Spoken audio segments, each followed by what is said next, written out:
My son stood in my living room, adjusted his expensive silk tie, and told me he would handle my medical insurance so I could finally relax and enjoy my retirement. I trusted my own flesh and blood, so I handed over the documents and stopped checking the mail. For 8 months, my life felt perfectly secure and managed. Then the black ice on my driveway gave way, my leg shattered into pieces, and the hospital billing department delivered a message that destroyed my family forever. They told me I had absolutely no coverage. Before I tell you exactly how I uncovered the truth and dismantled his perfect life, let me know which city you are watching from in the comments below. Hit like and subscribe if you believe betrayal from your own blood is the worst kind of theft. I am Larry Campbell, 67 years old, and I spent 40 years of my life as a commercial heating and cooling contractor in the freezing suburbs of Chicago. I built my life on calluses, split knuckles, and 60-hour work weeks hauling heavy equipment up metal ladders in the dead of winter. My late wife and I sacrificed every luxury so our only son Brent could attend a prestigious business school and build a life free from physical labor. Brent achieved exactly that.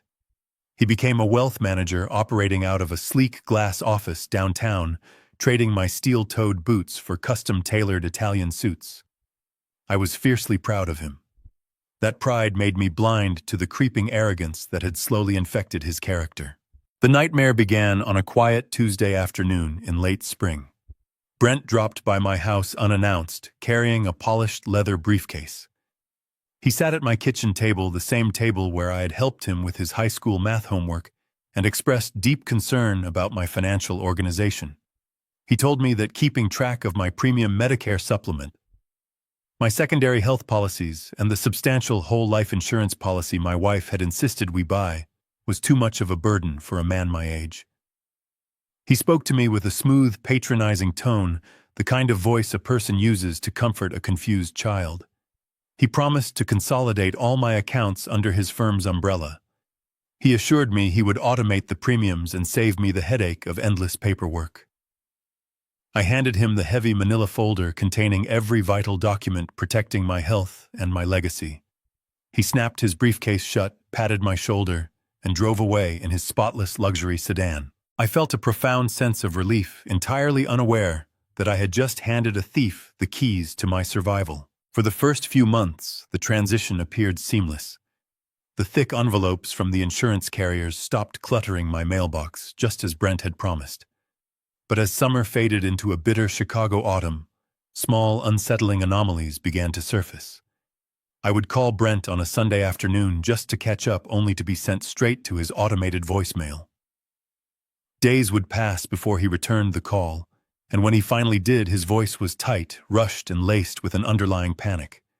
He constantly complained about a severe market downturn, aggressive margin calls, and the immense stress of keeping his wealth management firm afloat during an economic squeeze. He claimed he was working 90-hour weeks just to keep the lights on. I believed his stress was genuine until I opened my laptop and looked at the social media pages of my daughter-in-law, Monica. Monica was 36 years old, deeply obsessed with optics status and proving her wealth to strangers on the internet. While Brent was supposedly drowning in corporate debt and market crashes, Monica was posting high-resolution photographs of a brand-new, fully loaded Porsche utility vehicle parked in their driveway. The caption boasted about an early anniversary gift. 2 weeks later, my timeline was flooded with videos of Monica and Brent drinking expensive champagne in a private ski lodge in Aspen, Colorado. They were wearing thousands of dollars in designer winter gear. The mathematics of their life did not align. A man fighting off bankruptcy does not buy a German sports car and fly first class to a luxury ski resort. A heavy, cold knot formed in my stomach. My gut instinct, honed by decades of dealing with dishonest suppliers and shady contractors, screamed that something was deeply wrong. But I forcefully suppressed that feeling. I rationalized the discrepancy. I told myself that Brent was simply a successful financial expert who knew how to leverage debt, and that Monica was just exaggerating their lifestyle for her friends. I refused to entertain the horrific thought that my son was lying to me. That willful ignorance remained intact until the brutal reality of a Chicago winter forced the truth into the light. It happened on a Tuesday morning in late January. The temperature had plummeted overnight, coating the entire neighborhood in a nearly invisible layer of black ice. I stepped out of my front door to grab the morning newspaper, wearing boots with worn-out rubber soles. My left foot hit the top step, slipped backward, and all of my weight came crashing down awkwardly on my right leg. I heard the sickening sharp crack of the bone before I even hit the frozen concrete. The pain was immediate and blinding. It was not a dull ache, but a searing white-hot agony that radiated from my shin up to my chest, stealing the breath directly from my lungs. I lay on the freezing driveway, staring up at the gray, overcast sky, unable to move a single muscle without sending shockwaves of torment through my nervous system. My right leg was bent at a horrifying, unnatural angle. I managed to reach into my coat pocket, pull out my cellular phone with trembling, numb fingers, and dial for emergency services. The ambulance ride was a blur of flashing red lights, the sharp smell of antiseptic, and the piercing wail of the siren. The paramedics pumped strong painkillers into my veins, but the sheer trauma of the shattered tibia kept me completely tethered to the agony. They wheeled me through the sliding glass doors of the emergency room, bypassing the waiting area entirely due to the severity of the compound fracture. Doctors in blue scrubs surrounded my bed, cutting away my heavy winter trousers to examine the damage. The orthopedic surgeon informed me that the bone had splintered. I required immediate complex reconstructive surgery involving titanium plates and heavy screws to save the functionality of my leg. I nodded weakly, utterly exhausted by the pain, simply wanting the nightmare to end. I was stabilized and moved to a temporary holding bay to wait for an available operating theater. A young woman from the hospital billing department approached my bed. She carried a digital tablet and wore a sympathetic yet strictly professional expression. She asked for my current health insurance card to process the surgical authorization. I told her the name of my premium carrier and proudly explained that my son, a professional wealth manager, handled the consolidated account. I gave her my social security number so she could pull the active policy from their database. She tapped the screen of her tablet for several minutes. Her brow furrowed. She tapped the screen again, her expression shifting from mild confusion to deep concern. She stepped away to make a phone call. When she returned to my bedside, the sympathetic smile was entirely gone, replaced by the grim look of someone delivering a death sentence. She looked me directly in the eyes and stated clearly that my premium health insurance policy had been permanently canceled for non-payment exactly 6 months ago. She checked the secondary policies. They had been entirely liquidated.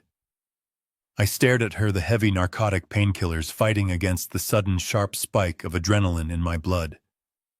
I told her there had to be a catastrophic clerical error. I explained that my son managed the premiums directly from my retirement accounts.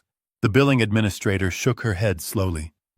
She informed me that there was no error on the hospital's end nor the carrier's end. The accounts were dead.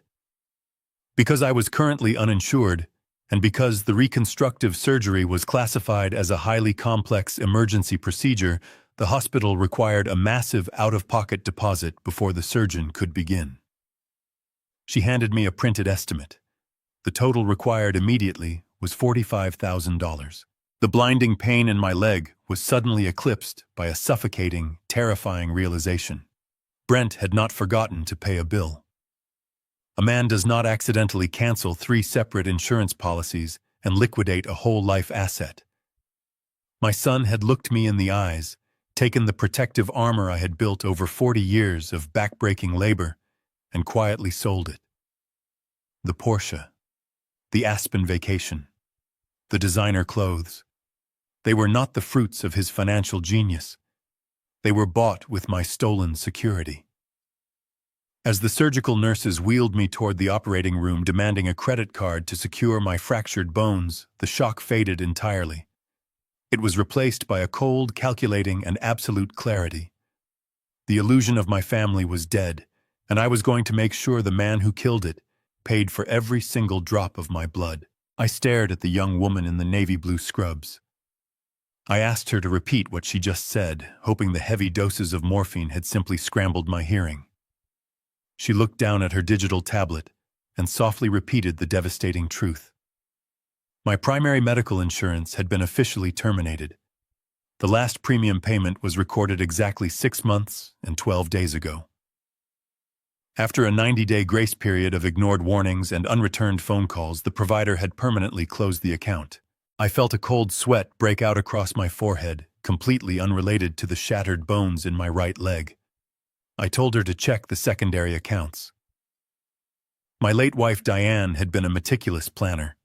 Before she passed away, she insisted we purchase a backup catastrophic health plan and a substantial whole-life policy with a cash value option. I practically begged the hospital administrator to run my Social Security number one more time.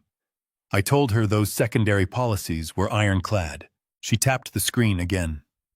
The silence in the emergency holding bay stretched out, broken only by the rhythmic beeping of my heart monitor. The monitor began to beep faster. She looked up, her eyes filled with genuine pity. She informed me that the secondary catastrophic policy had been canceled the exact same week as the primary. Then she delivered the final blow. The whole life policy no longer existed. It had not been canceled. It had been fully liquidated for its cash value. My breath caught in my throat. I asked her exactly how much cash had been withdrawn. She hesitated, stating she could only see the closure code, but the notes indicated a full payout was wired directly to the managing broker. The managing broker was my son, Brent. The room began to spin. 6 months ago. The timeline aligned perfectly with the moment Brent stopped answering my Sunday phone calls. It aligned perfectly with his sudden complaints about market downturns and margin calls. It also aligned perfectly with the exact month my daughter-in-law had proudly displayed her brand-new luxury vehicle on the internet. My son had not made a clerical error. He had deliberately stopped paying the premiums that kept me alive. He had intercepted the warning letters, and then he had drained the life insurance policy my dead wife had bought to protect me. The administrator shifted her weight nervously. She apologized profusely, but she had a job to do. She explained the brutal reality of the medical system. Because I was currently classified as uninsured, the hospital protocol for a complex orthopedic reconstruction was strictly transactional. The surgeon could set the bone manually and put my leg in a standard cast. But without the titanium plates and the reconstructive joint work, the surgeon guaranteed I would walk with a severe limp and suffer from chronic pain for the rest of my life. I would likely need a cane or a walker permanently. If I wanted the proper surgery to fully restore my mobility, the hospital required an immediate deposit to cover the surgical suite, the anesthesiologist, and the hardware. I asked her how much. My voice sounded completely hollow. She handed me a printed estimate from her clipboard. The total was $45,000. She needed a credit card or a certified wire transfer before they would wheel me into the operating theater. $45,000. For a man living on a fixed pension who thought his medical expenses were fully covered, it was an insurmountable mountain. I laid my head back against the thin hospital pillow and closed my eyes. The physical agony radiating from my shattered tibia was entirely eclipsed by the crushing weight of betrayal. I had spent 40 years freezing on commercial rooftops, destroying my own knees and back so my son would never have to worry about money. I had paid for his college tuition. I had paid for his extravagant wedding. I had handed him my entire life to manage, and he had traded my physical safety for a German sports car and a ski trip to Colorado. He had looked at my life savings and decided his social status was more important than my health. The anger did not come as an explosive rage. It came as a slow, freezing current creeping through my veins. It sharpened my mind. I opened my eyes and looked at the printed estimate again. I did not cry. I did not panic. I simply realized that the boy I had raised was gone. The man occupying those custom-tailored suits was a parasite, and I was not going to let a parasite leave me crippled. I asked the administrator to give me 10 minutes alone to make a phone call. She nodded sympathetically, probably assuming I was about to call my wealthy son to beg for financial rescue. She left the cubicle and pulled the privacy curtain shut. I reached for my cellular phone on the bedside table. I did not dial Brent. Calling him would only give him the opportunity to lie, to make excuses, to manipulate the situation further. Calling him would show weakness, and I was entirely done being weak. I needed to secure my own survival first. Only then would I begin the process of dismantling his entire world. I stared at the black screen of my cellular phone. My thumb hovered over the contact icon that held my son's name. Every instinct I had as a father screamed at me to make excuses for him. I wanted to believe that a rogue broker had made a catastrophic mistake. I wanted to believe that the financial system had glitched. I wanted to believe absolutely anything other than the horrific truth staring me in the face. But the throbbing agony in my shattered right leg anchored me to reality. The billing administrator had left the curtain drawn, leaving me alone in the sterile, brightly lit cubicle. I took a deep, jagged breath, pressed the green button, and lifted the phone to my ear. The line rang 3 times. When the call finally connected, I did not hear the concerned voice of a son answering his elderly father. I heard the clinking of expensive crystal glassware, the low murmur of wealthy patrons, and the pulsating rhythm of background jazz music. Brent was at a high-end restaurant. He answered the phone with a sharp, impatient sigh. He asked me what was so urgent, complaining that he was in the middle of a critical lunch meeting with a prospective client. He did not ask how I was doing. He did not notice the heavy, strained rhythm of my breathing over the phone. He was completely absorbed in his own performance of success. I forced my voice to remain steady, refusing to let the physical pain bleed into my words. I told him that I was in the emergency room at the county hospital. I explained that I had stepped onto the driveway, slipped on the black ice, and suffered a severe compound fracture in my right leg. I waited for a gasp. I waited for the sudden silence of a man realizing his father was in peril. I waited for him to drop his expensive fork, excuse himself from his client, and ask which hospital I was at so he could rush over. Instead, there was a brief pause followed by a long, irritated exhale. He told me that was unfortunate, but asked why I was calling him in the middle of the trading day. He said the hospital knew how to set a broken bone and told me to just let the doctors do their job. The sheer lack of basic human empathy was a physical blow heavier and colder than the fall on the concrete. I gripped the plastic railing of the hospital bed so tightly my knuckles turned white. I told him the doctors could not do their job.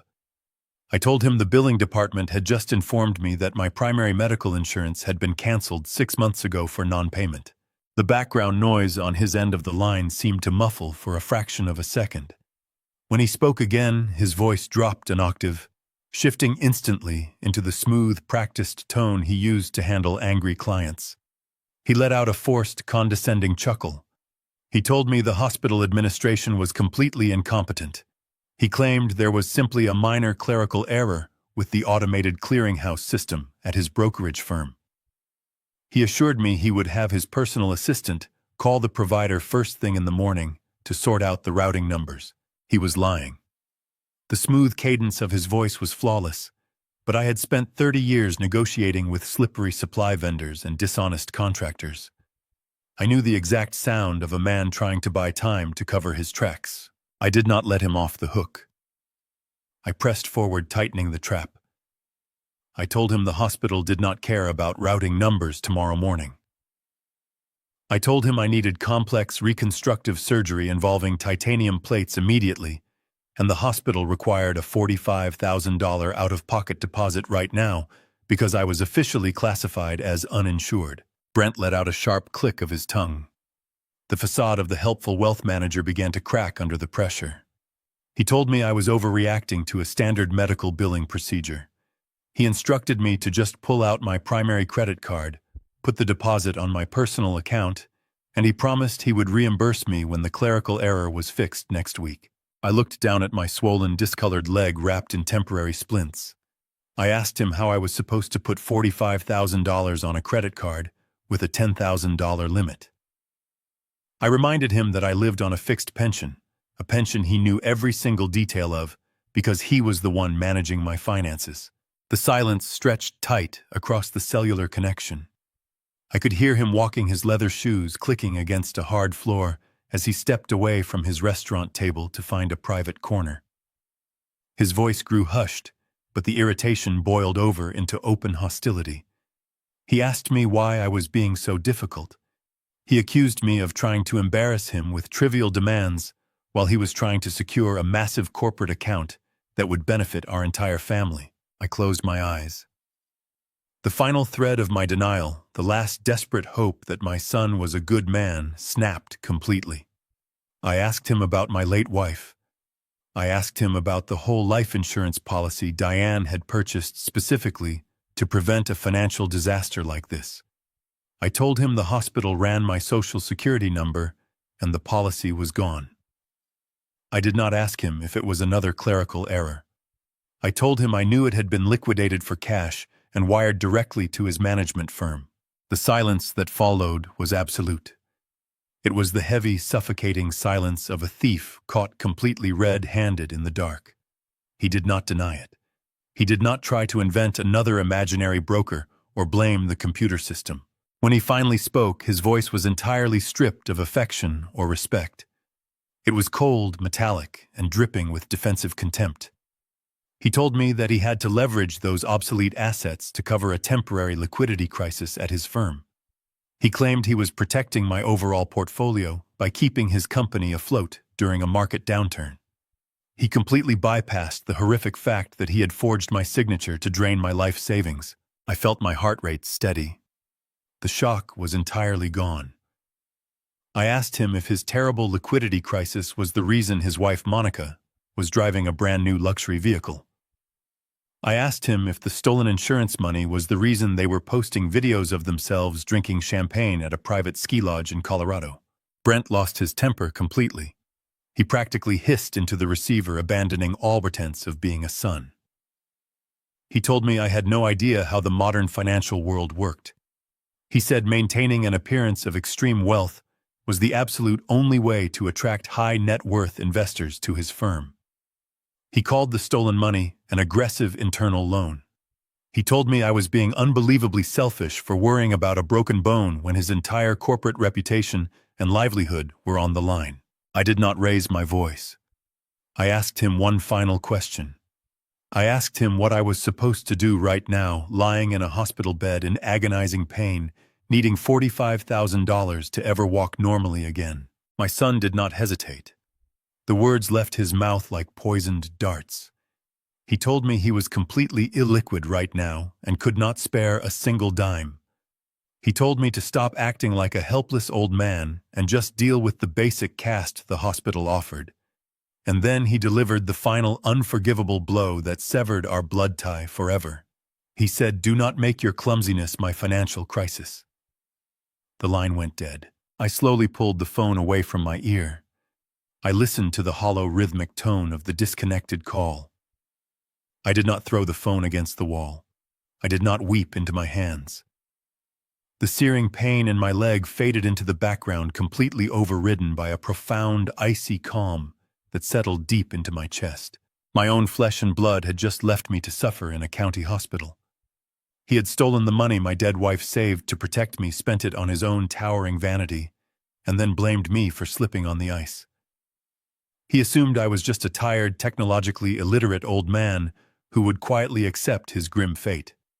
He assumed I had no hidden resources left. He assumed he held absolute power over my life. He was severely mistaken.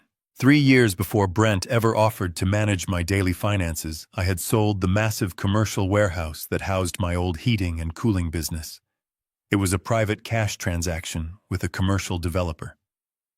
Because Brent had always looked down on my blue-collar business, I had placed the massive proceeds of that sale into a private high-yield trust account through a completely different banking institution. Brent did not know the account existed because I had intended to surprise him with the funds when he had his first child. I opened my phone's internet browser and navigated to the secure banking portal. I looked at the balance. It was more than enough to cover the surgery, the extended hospital stay, and the top-tier private physical therapy I would need. I bypassed Brent entirely and authorized a direct, irrevocable wire transfer to the hospital's billing department. As the digital confirmation screen loaded, the last remnants of my grief dissolved entirely. It was replaced by a sharp, methodical, and ruthless focus. Brent believed he had drained my life dry. He believed he was the smartest man in the city. I was going to let him continue believing that right up until the moment I dragged his crimes into the light and tore his entire stolen empire down to the concrete foundation. The silence in the emergency room felt entirely different now. It was no longer the heavy silence of an injured man waiting for a rescue that would never come. It was the sharp and hollow silence of a battlefield just before the first shot is fired. I placed my cellular phone face down on the bedside table. I did not shed a single tear. The man who had just hung up the phone was not the boy I had raised. That boy had died somewhere along the way. He had been buried alive under piles of designer clothes, exclusive country club memberships, and a desperate hunger for social validation. In his place stood a financial predator who viewed his own father as nothing more than an expendable resource. My grief evaporated instantly. The searing pain radiating from my shattered tibia remained, but it no longer terrified me. It served as a burning reminder of the exact price of my blind trust. Brent had always vastly underestimated me. He assumed that because I had spent my entire adult life wearing denim work shirts and steel-toed boots, I lacked the intellectual capacity to understand complex financial maneuvers. He genuinely believed that true wealth only existed inside glass skyscrapers and on digital trading platforms. He had completely forgotten the immense tangible value of commercial real estate in the industrial sectors of Chicago. 3 years before I handed him my personal medical paperwork, I had quietly sold the massive warehouse that served as the headquarters for my commercial heating and cooling business. It was a sprawling facility situated on a highly desirable plot of land near the major freight rail lines. A massive commercial logistics firm had approached me directly with a private all-cash offer that far exceeded the current market value. I signed the contracts in a modest lawyer office without telling a single soul in my family. I took the entire sum of that sale, which numbered in the high 7 figures, and placed it into a private high-yield trust account. The account was managed by a boutique independent banking institution that was completely disconnected from the flashy corporate financial circles Brent operated within. I had originally intended to leave that trust entirely untouched until Brent welcomed his first child into the world. I wanted to secure the college educations of my future grandchildren so they would never have to worry about student debt. Now that hidden account was no longer a gift. It was my war chest. I pressed the red plastic call button pinned to my hospital gown. A few moments later, the same young billing administrator pulled back the privacy curtain. She carried her digital tablet tightly against her chest, her expression braced for an emotional breakdown. She clearly expected me to beg for a long-term payment plan or ask to be immediately transferred to a low-income state facility. I did not give her the chance to offer her practiced sympathies. I asked her for a pen and a standard hospital authorization form for electronic wire transfers. She looked at me completely bewildered by the sudden shift in my demeanor. My voice was no longer shaking from the shock of betrayal. My posture, despite the broken leg anchoring me to the bed, was entirely rigid and commanding. I recited the routing numbers and the private account details from perfect memory. I authorized an immediate transfer of $50,000 directly to the hospital billing department, adding an extra $5,000 to cover any unexpected surgical complications that might arise during the operation. The administrator typed the numbers into her tablet with trembling fingers. Less than 2 minutes later, the screen flashed with a bright green confirmation code. The funds had cleared instantly. The look of absolute shock on her face was deeply satisfying. She quietly thanked me, gathered her paperwork, and hurried away down the hall to inform the orthopedic surgical team that I was ready. The wheels of my hospital bed began to roll down the brightly lit corridor toward the main operating theater. The overhead fluorescent lights flickered in a steady hypnotic rhythm above me. The surgical nurses buzzed around my bed, adjusting intravenous lines and continuously monitoring my vital signs. The anesthesiologist leaned over my face, explaining the countdown process as he prepared to push the heavy chemical sedative into my bloodstream. He told me to count backward from 10 and think of a peaceful, happy memory to relax my mind. I did not close my eyes. I did not think of a peaceful memory. I thought of my son sitting in a 5-star restaurant downtown. I pictured him drinking expensive wine bought with my stolen life insurance, laughing with wealthy clients, while I lay on a freezing concrete driveway, unable to breathe. I counted backward with absolute clarity. 10, 9, 8. The medication flooded my veins like liquid ice, numbing the edges of my physical pain. 7, 6, 5. The busy operating room began to blur into a wash of bright lights and blue scrubs, but my mind remained locked onto a single, unbreakable promise. I was going to survive this surgery, and then I was going to systematically destroy his entire fabricated life. I woke up several hours later in a private, quiet recovery suite. The room was dark, illuminated only by the soft green glow of the medical monitors keeping track of my heart rate. My right leg was encased in a heavy plaster cast and elevated on a large stack of stiff pillows. The dull, throbbing ache of the deep surgical incisions had finally replaced the sharp, blinding agony of the splintered bone.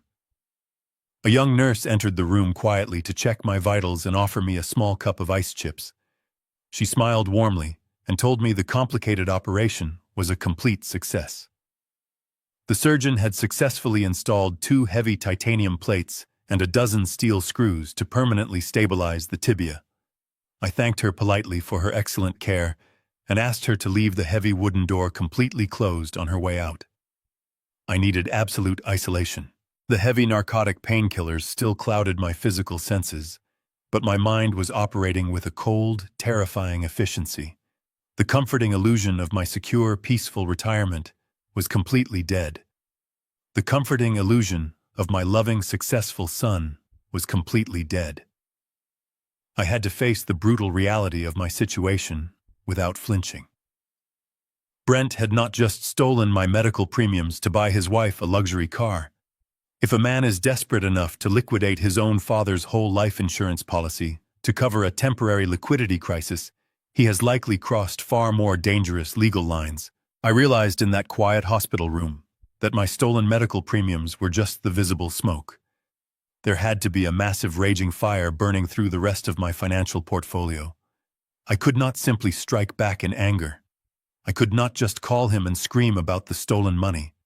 A predator like Brent would simply deny everything, hire an aggressive legal team, and find a way to manipulate the narrative to make me look like a confused, senile old man. I needed to know the exact dimensions of the battlefield before I took a single step forward. I needed to see every single forged signature, every illegal wire transfer, and every empty retirement account before I made my next calculated move. I was no longer an exhausted old man recovering from a terrible fall on the ice. I was a veteran structural engineer meticulously mapping out the exact weak points of a towering, corrupt building before setting the final demolition charges. The surgery had fixed my broken bones, but the betrayal had forged a brand new spine. I reached over to the bedside table and picked up my cellular phone again. I completely ignored the missed text messages from my neighbors asking if I was all right. I opened my contact list and scrolled past my family members. I was ready to summon the arsenal I needed to bring my son to his knees. The morning light crept slowly through the plastic blinds of my private recovery room. It painted pale yellow lines across the sterile white blankets covering my cast. The heavy intravenous narcotics from the surgery were finally beginning to wear off.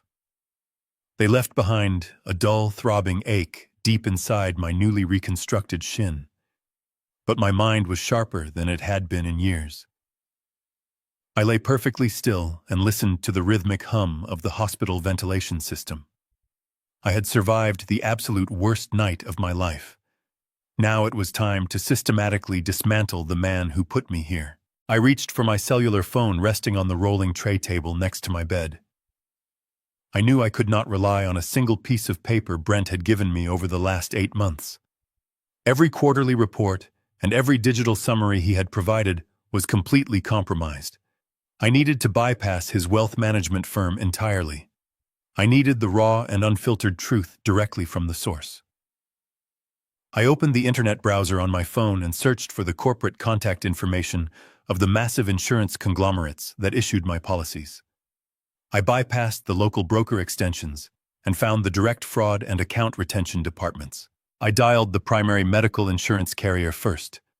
I navigated the automated menu prompts with absolute patience. I did not rush. When a live representative finally answered the line, I provided my social security number and my exact date of birth. I kept my voice flat and authoritative. I asked her to pull up the closed account and read me the exact timeline of the cancellation. The representative typed loudly on her keyboard. She confirmed what the hospital billing administrator had told me yesterday. The policy was completely dead. But I needed to know exactly how it died. I asked her where the late payment warning letters had been sent prior to the final cancellation date. She paused and read the account notes aloud. She told me that 7 months ago, an authorized agent had logged into the digital portal and changed my primary residential mailing address to a corporate post office box downtown. That box belonged to my son. Brent had deliberately diverted all the warning notices so I would never see them arrive at my house. He had carefully orchestrated my vulnerability in absolute silence, ensuring I would remain completely ignorant while he stopped paying the bills. I thanked the woman for her time and ended the call. The medical insurance was just the beginning of the investigation. I needed to know the fate of the whole life insurance policy. This was the policy my late wife Diane had purchased over 20 years ago. She had worked double shifts at the local bakery just to afford the initial premiums when my contracting business was first starting out. She wanted to guarantee that if anything ever happened to the economy, we would never lose our home. The policy had slowly grown into a massive asset with a guaranteed cash value of $250,000.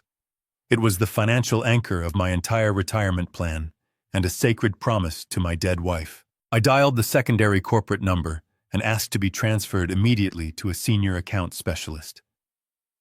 A man with a deep professional voice answered the line. I identified myself and gave him the old policy number from memory. I told him I needed a comprehensive summary of the recent account activity. The man fell silent for a long moment. I could hear the slow clicking of his computer mouse as he navigated the massive digital archives. When he finally spoke, his tone was cautious and highly regulated. He informed me that the policy no longer existed in their active database. I told him I knew it was gone, but I needed to know the exact mechanism of its closure. I asked him if it had lapsed due to unpaid premiums, just like the medical coverage. The specialist cleared his throat nervously. He told me it did not lapse. He stated very clearly that the entire policy had been actively surrendered for its maximum cash value exactly 4 months ago. A freezing current washed over my chest. I asked him to repeat the exact amount that was paid out by the corporation. He confirmed that $250,000 had been fully liquidated and transferred out of the secure holding account. I gripped the plastic edge of my phone tightly. I asked the specialist exactly how a massive financial asset like that could be surrendered without the primary policyholder walking into a physical branch office and presenting a government-issued identification card. The man explained the modern digital infrastructure of his corporate financial company. He said that my registered financial power of attorney had submitted a digital surrender request through their secure executive broker portal. I asked him whose name was listed on that authorized power of attorney document. He read my son's name aloud. I felt my jaw clench so tightly my teeth began to ache. Brent had not just stopped paying my bills to save a few dollars a month. He had executed a premeditated and highly complex financial theft. I asked the specialist where the $250,000 had been sent after the policy was successfully liquidated. He read the routing numbers of the destination account. It was the primary corporate holding account for Brent's wealth management firm. My son had stolen the money my dead wife bled for, and he poured it directly into his failing business to keep his wealthy facade intact. He had traded decades of his mother's hard work and sacrifice to fund luxury vacations and lease a German sports car. I asked the specialist one final crucial question. I asked him whose signature was physically attached to the final surrender authorization document that released the funds. He checked the digital file again and told me my signature was clearly visible on the electronic form. I told him I had never signed a document authorizing the liquidation of that policy. I told him I had never been in the same room as that specific paperwork, and I had never given verbal or written consent to touch those funds. The specialist grew very quiet. The casual customer service tone completely vanished from his voice. He advised me that if I believed fraudulent activity had occurred, I needed to contact local law enforcement immediately to file an official report.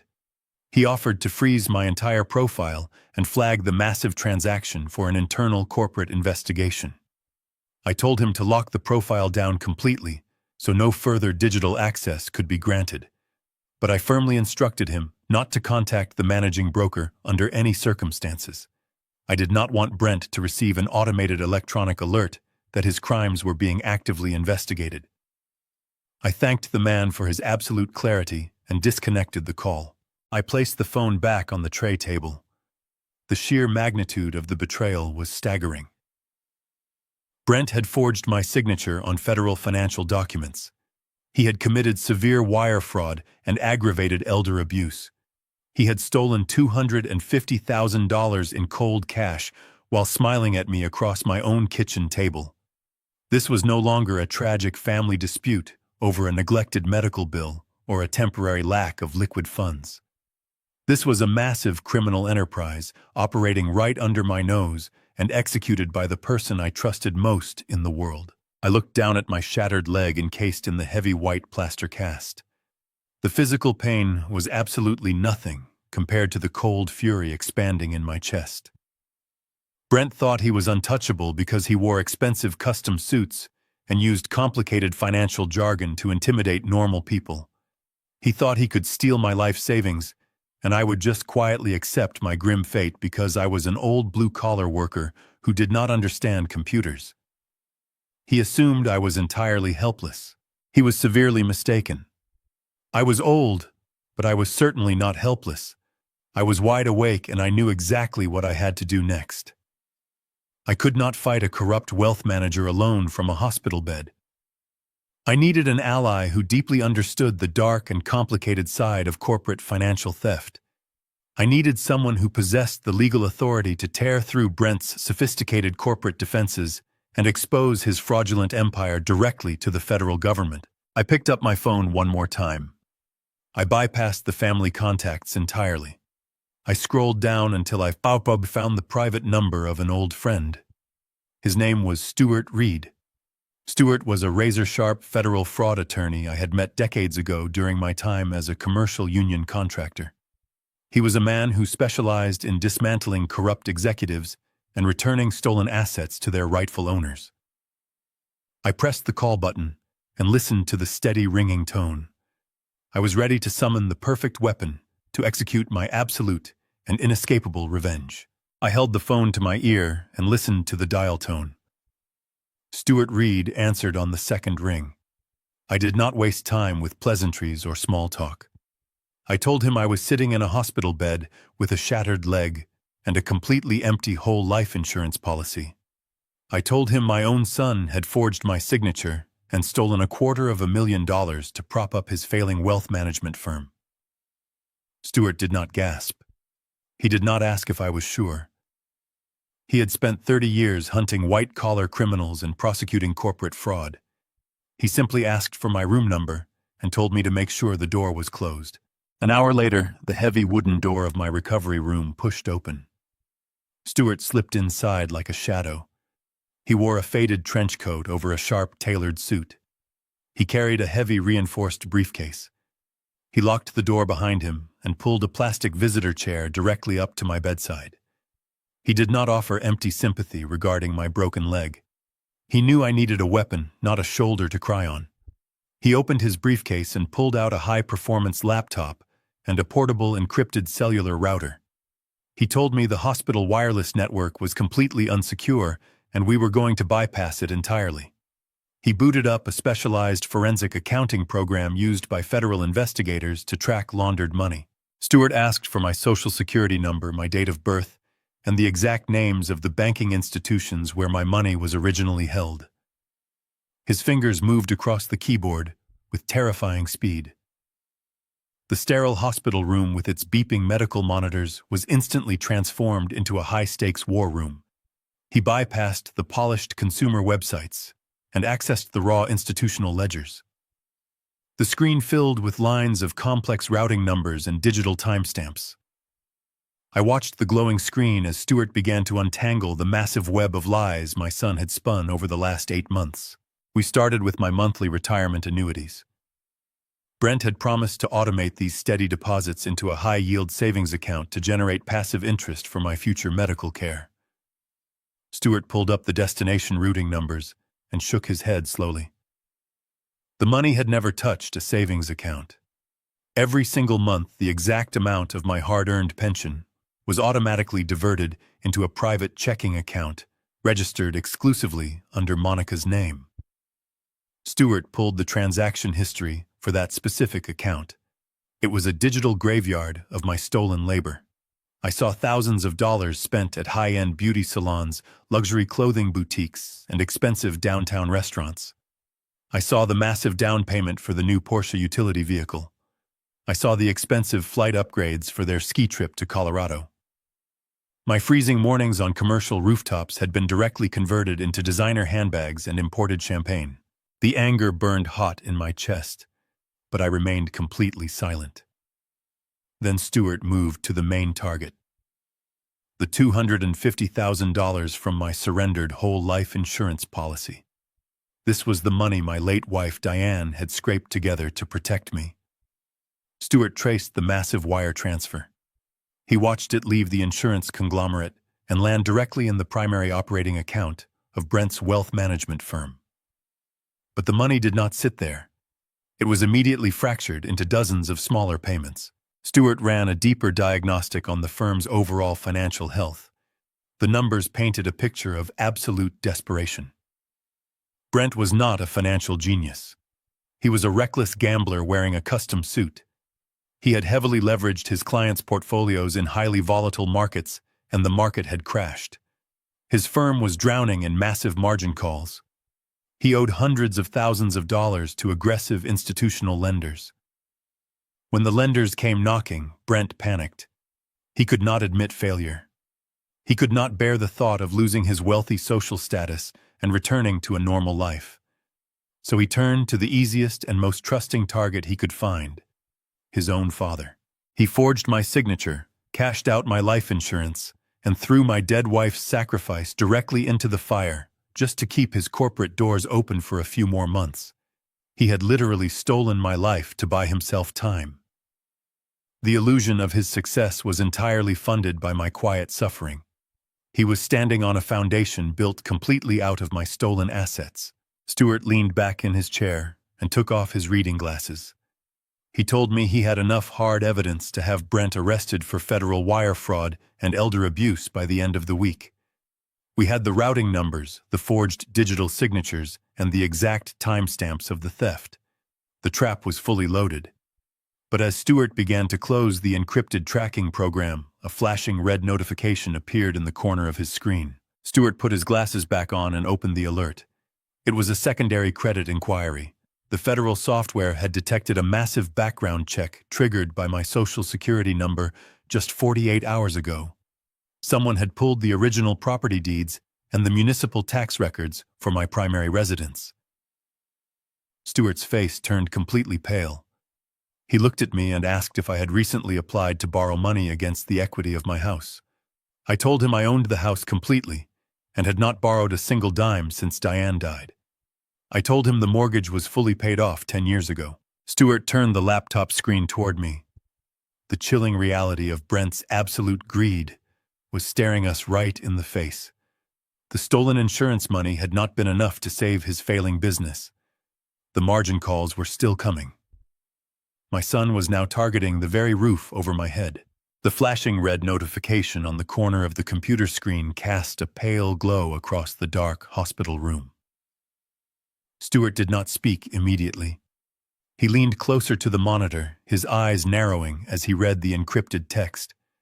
The silence stretched out thick and suffocating, punctuated only by the steady, rhythmic beeping of my heart monitor. I watched the seasoned federal fraud attorney completely lose his composure for a brief second. He slowly turned his head to look at me, and the expression on his face sent a new wave of cold adrenaline straight into my bloodstream. Stuart told me that the federal software had just flagged a hard credit inquiry. A massive national bank had pulled my complete financial history, my credit score, and the original property deeds for my primary residence. Someone had initiated a major lending application using my Social Security number just 48 hours ago. They had requested the municipal tax records and the official property boundaries for the house I lived in. It was the house I had purchased over 30 years ago. It was the house where my late wife Diane had planted her rose bushes in the front yard. It was the house where I had raised the very son who was currently trying to destroy me. I asked Stuart to dig deeper and find out exactly what kind of loan application had been submitted to the bank. Stuart's fingers flew across the keyboard, bypassing the public municipal portals and tunneling directly into the pending legal filings of the county clerk. He brought up a digital copy of the lending request. He did not look at me when he read the title of the document out loud. He said it was a formal application for a maximum payout reverse mortgage. The words hung in the air like a death sentence. Even with my blue-collar background, I knew exactly what a reverse mortgage was. It was a financial tool designed for elderly people who were completely out of money. It allowed a homeowner to surrender the equity they had built up in their property over decades and convert it into immediate cash. The bank would give the homeowner a massive lump sum, and in exchange the bank would place a permanent, inescapable lien on the property. When the homeowner eventually passed away or moved to a nursing facility, the bank would immediately seize the house, sell it, and keep the proceeds. I had never applied for a reverse mortgage. I owned my home completely free and clear. I had paid off the final installment of my 30-year mortgage over a decade ago. I had spent countless weekends fixing the roof, upgrading the plumbing, and replacing the floorboards with my own two hands to ensure I would always have a safe place to sleep. In today's highly inflated real estate market, my property was officially appraised at $800,000. It was a massive untapped reservoir of pure financial equity. I stared at the glowing computer screen and asked Stuart how this was even remotely possible. I asked him how a person could initiate a massive loan against a property they did not own without the primary homeowner walking into a physical bank branch and signing the paperwork in front of a licensed loan officer. Stuart pulled up the supporting documents attached to the digital application. He clicked on a scanned file and expanded it to fill the entire screen. It was a comprehensive, durable power of attorney. The document claimed that due to my advancing age and declining cognitive health, I had legally surrendered absolute control of my entire financial estate to my son. I looked at the bottom of the page. My signature was perfectly forged in black ink. Next to it was the bright blue stamp of a licensed public notary. Stuart examined the stamp and told me the notary was most likely a corrupt associate who worked at Brent's wealth management firm. The premeditation involved in this specific crime was absolutely staggering. Brent had not just panicked when his business started failing. He had meticulously planned this theft for months. He had drafted the fake legal documents, secured a fraudulent notary, and established his fake authority long before I ever slipped on the ice in my driveway.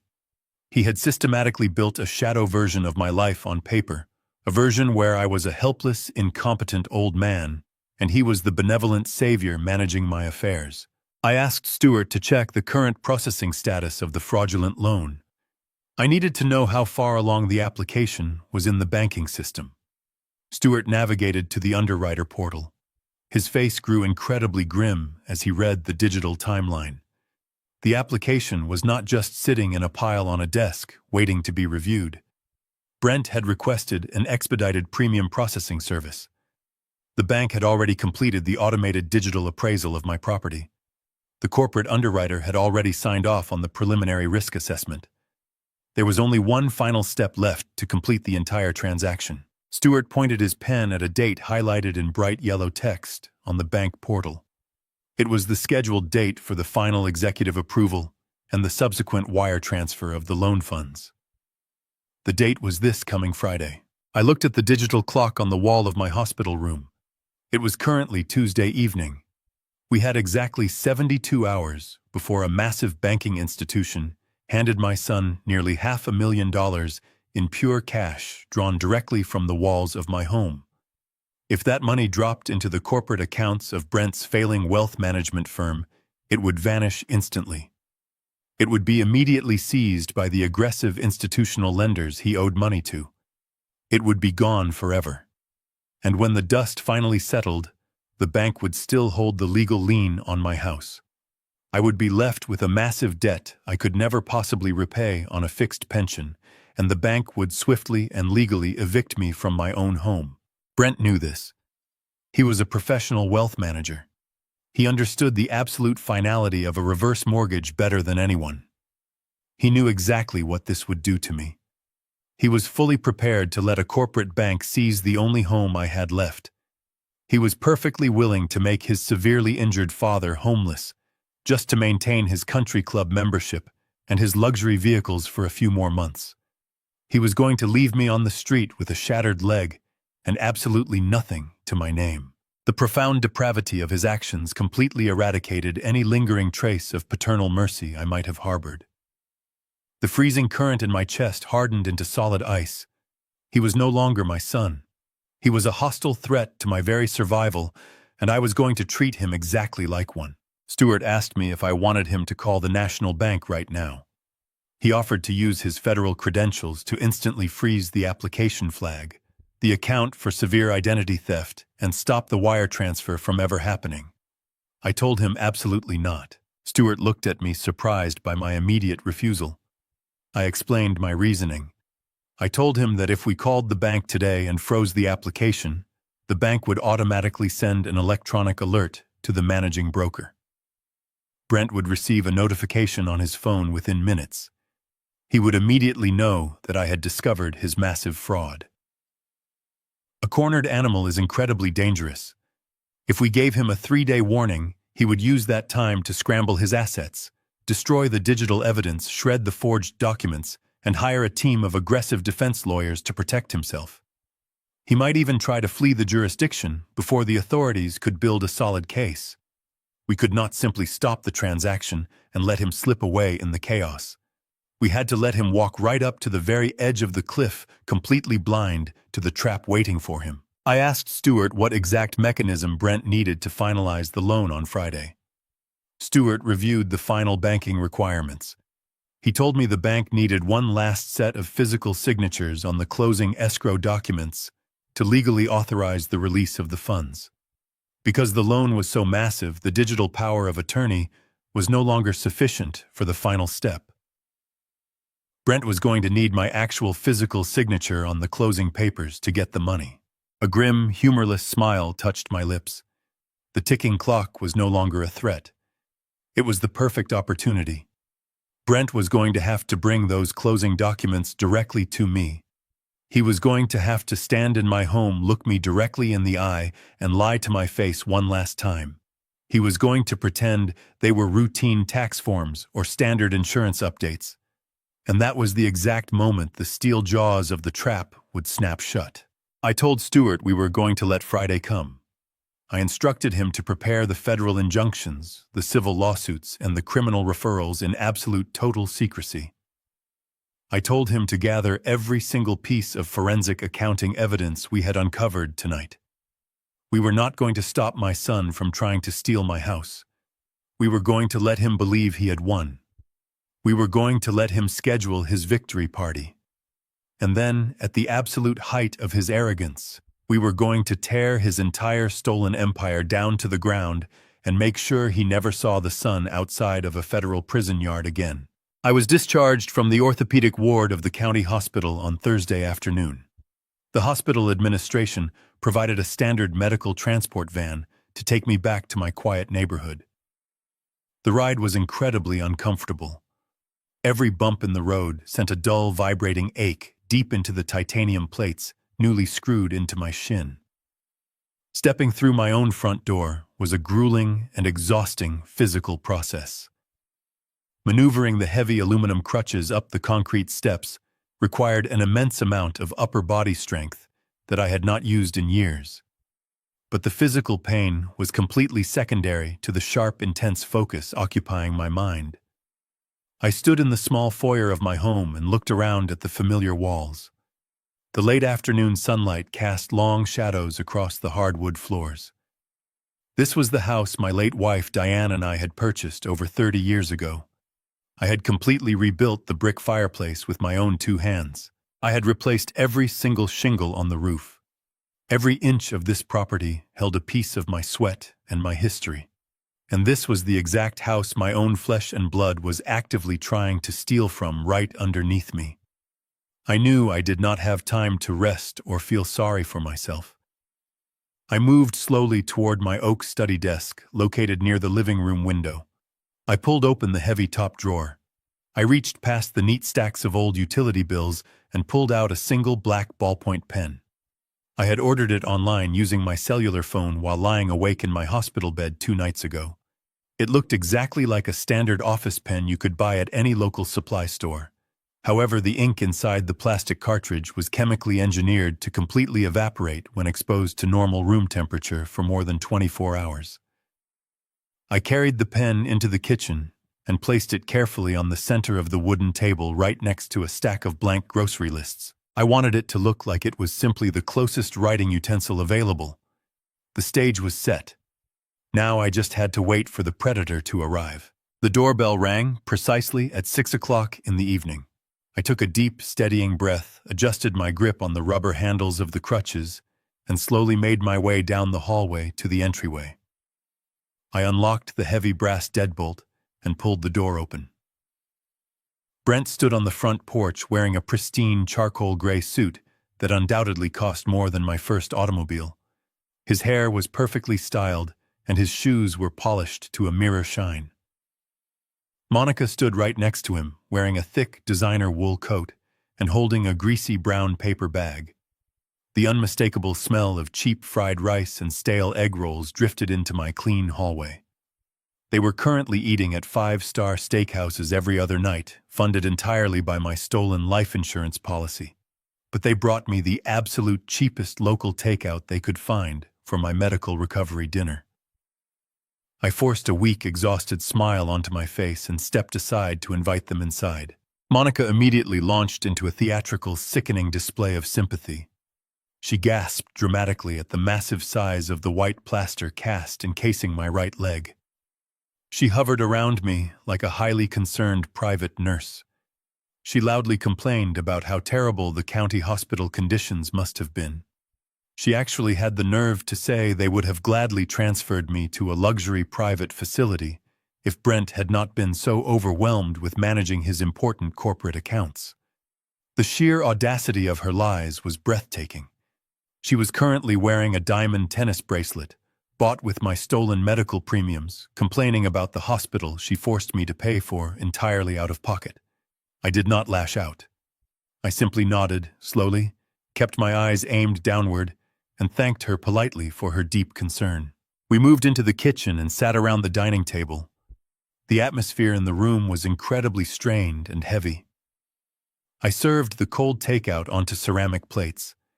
Brent barely touched his food. He kept checking his expensive gold wristwatch and tapping his leather shoes impatiently against the linoleum floor. He possessed the frantic, suppressed energy of a cornered animal. He asked me a few superficial questions about my upcoming physical therapy schedule, but his eyes were completely vacant. He was not actually listening to a single word I was saying. His gaze kept darting nervously toward the polished leather briefcase resting firmly against the leg of his chair. He was a man running completely out of time, desperately needing to secure the final piece of his fraudulent puzzle before the major banking institutions closed for the weekend. I played my part perfectly. I acted exactly like the tired, heavily medicated, and easily confused old man he expected me to be. I complained about the dull, throbbing pain in my leg and rubbed my forehead constantly as if I could not concentrate. I asked him mundane questions about the weather to further cement my image of harmless ignorance. After about 20 minutes of agonizing small talk, Brent abruptly cleared his throat and pushed his half-eaten plate of rice away. He reached down and hoisted the heavy leather briefcase onto the top of the table. He instantly put on his smooth, practiced, professional voice. The fake concerned son vanished completely, replaced by the calculating wealth manager. He told me that since it was tax season, he had taken the liberty of organizing my yearly federal filings to save me the trouble. He claimed the Internal Revenue Service needed a few updated physical signatures on some routine disclosure forms to properly process my standard deduction. It was a flawless, casually delivered lie. He unlatched the brass locks of the briefcase and pulled out a thick stack of formal legal documents. He placed them directly in front of me and quickly flipped past the thick paragraphs of text to the final page. He pointed his perfectly manicured index finger at a blank line located at the very bottom of the dense page. He did not offer to let me read the preceding pages. He simply instructed me to sign my name quickly so he could get the paperwork filed by tomorrow morning and secure my tax refund. I leaned forward and looked down at the paper. It was most certainly not a standard tax form. The bold, capitalized header on the document clearly stated it was a final escrow authorization for a maximum payout reverse mortgage. The corporate logo of the massive national bank was printed directly in the top right corner.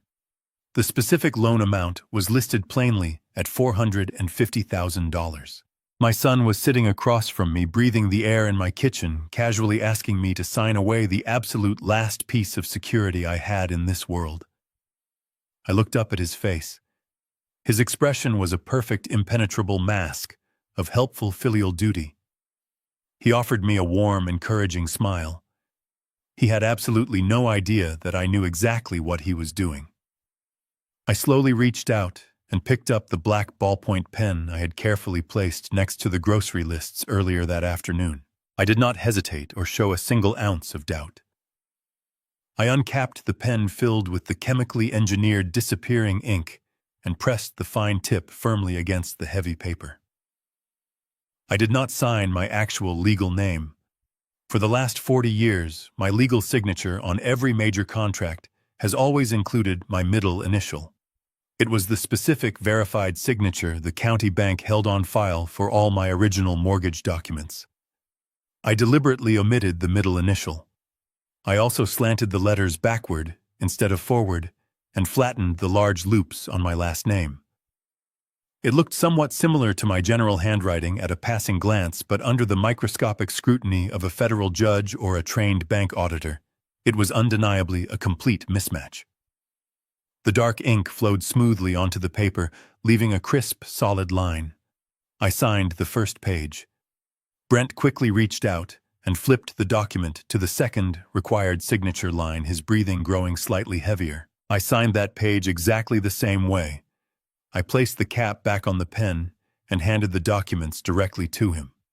Brent snatched the paperwork off the table with a speed that betrayed his absolute desperation.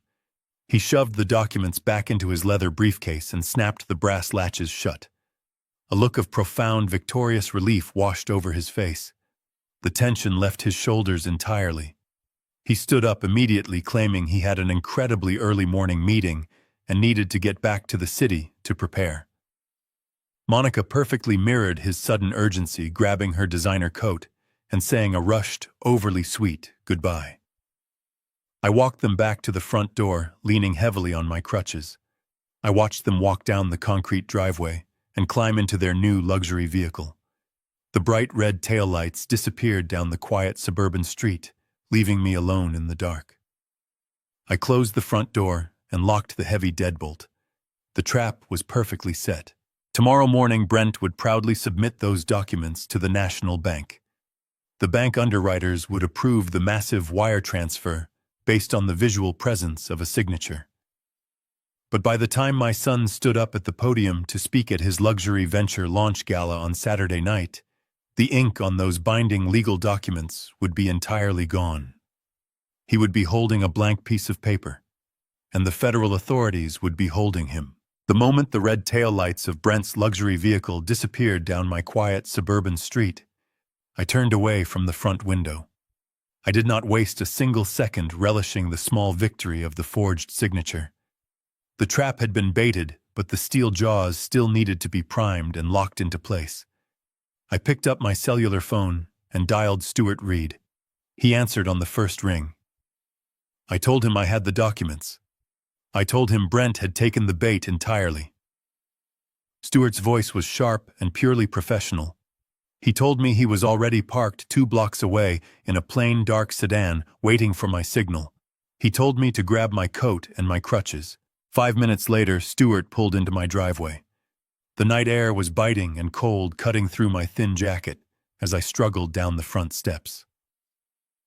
Getting into the low passenger seat of his sedan, with a heavy plaster cast and aluminum crutches, was agonizing, but the physical pain was completely overshadowed by the sheer momentum of what we were about to do. We were not going to a hospital, and we were not going to a local police precinct. We were driving straight into the heart of downtown Chicago to the federal courthouse. Stuart had spent the last 48 hours calling in every favor he possessed from his 30 years as a federal fraud prosecutor. He had arranged an emergency after-hours meeting with a senior federal judge who specialized in severe financial crimes and corporate malfeasance. The drive downtown was tense and silent. The city lights blurred past the car windows. I looked down at my hands. They were the calloused, scarred hands of a man who had built heating systems for commercial warehouses. Tonight, those same hands were going to dismantle a corrupt wealth management firm. Stuart pulled into a secure underground parking garage beneath the towering federal building. We rode a private elevator up to the chambers of the presiding judge. The hallways were completely empty, the marble floors reflecting the harsh fluorescent lights. The judge was a stern, gray-haired woman who looked incredibly tired but completely alert. She was sitting behind a massive mahogany desk stacked high with legal briefs. Stuart did not offer any dramatic introductions. He placed his heavy leather briefcase on her desk, unlatched it, and began pulling out the massive arsenal of forensic evidence we had gathered from my hospital bed. He laid out the digital wire transfer receipts, showing my stolen whole life insurance payout landing in Brent's corporate accounts. He produced the bank statements proving my monthly retirement annuities were being illegally diverted to fund Monica's extravagant personal shopping sprees. He presented the forged digital power of attorney documents. Finally, he detailed the events that had just occurred in my kitchen less than an hour ago, explaining the fraudulent reverse mortgage application and the physically forged signatures Brent was currently carrying in his briefcase. The judge reviewed the documents in absolute silence. The only sound in the massive room was the slow turning of paper. When she finally looked up, her expression was incredibly hard. She did not ask if I was sure I wanted to proceed against my own son. She recognized the sheer scale of the theft and the profound danger I was in. She picked up her pen and began signing the emergency orders Stuart had prepared. The first document she signed was an emergency federal injunction. This order immediately flagged the fraudulent reverse mortgage application pending at the National Bank. The bank would legally accept the paperwork Brent submitted tomorrow morning, but the funds would be completely frozen in a secure federal holding account. Brent would believe the transaction was successful right up until the exact moment he tried to access the money. The second document was far more devastating. It was a direct referral to the Securities and Exchange Commission, commonly known as the SEC. Stuart had compiled enough evidence of Brent illegally commingling client funds and stealing from his own family to trigger an immediate federal audit of his wealth management firm. The judge authorized a complete lockdown of Brent's corporate trading accounts. Every single dollar flowing in or out of his firm would now be closely monitored and ultimately seized by federal investigators. His ability to move money, hide assets, or pay his massive debts was instantly terminated. The third document was a comprehensive identity theft protection order. This legally severed Brent's forged power of attorney, invalidating every single contract or agreement he had ever signed using my name. It placed an impenetrable federal freeze on my credit, ensuring he could never open another credit card or secure another loan using my Social Security number. Finally, the judge approved the most crucial piece of the puzzle. Stewart had drafted the paperwork to legally transfer the complete ownership of my primary residence, the $800,000 property Brent was trying to steal, into a heavily protected, irrevocable living trust. I signed the transfer documents right there in the judge's chambers. The house no longer belonged to Lawrence Campbell, the vulnerable old man. It belonged to a legal entity that could never be touched, leveraged, or sold by anyone other than a court-appointed trustee. We walked out of the courthouse just past midnight. The cold Chicago wind whipped through the concrete canyons of the city. I leaned heavily on my crutches, exhausted to the bone, but my mind was completely clear. The legal guillotine was now fully assembled, hoisted high into the air, and waiting for my son to place his head on the block. He had stolen my money, my health coverage, and my trust. But I had just quietly and permanently stripped him of the only thing he truly cared about. I had taken away his power. Friday morning arrived with a clear blue sky over the Chicago skyline. For my son Brent, this was supposed to be the day of his ultimate victory. He had scheduled a massive opulent event called the Venture Launch Gala for Saturday evening. He had rented the grand ballroom of a 5-star downtown hotel. He had hired a private catering company, a string quartet, and professional lighting technicians. He had invited 200 of the wealthiest private investors in the city. The entire purpose of this extravagant party was to project an image of absolute financial dominance. He needed these high-net-worth individuals to hand over millions of dollars in new capital. But to secure their trust, he had to prove his firm was highly liquid and deeply profitable. He had to hide the massive margin calls and the crippling debts threatening to crush him. That was exactly why he needed the $450,000 from my house. He firmly believed the bank would wire the reverse mortgage funds into his corporate account by Friday afternoon. He planned to use my stolen equity to quietly pay off his aggressive institutional lenders just hours before the investors arrived. He thought he had perfectly orchestrated his own salvation. I spent Friday morning sitting at my kitchen table with Stuart Reed. We drank black coffee and watched a secure federal digital portal on his laptop computer. We did not have to guess what Brent was doing. We knew exactly how the banking system operated. Corporate wire transfers for massive real estate transactions are processed in large daily batches. The final clearing window for the National Bank was scheduled for exactly 2 o'clock in the afternoon. Stewart had explained that when the digital clock struck 2, the bank underwriter would feed the physical escrow documents Brent had submitted into a high-resolution optical scanner. They needed a verified digital copy of my signature to finalize the release of the funds. But the pen I had used the night before was filled with chemically engineered ink.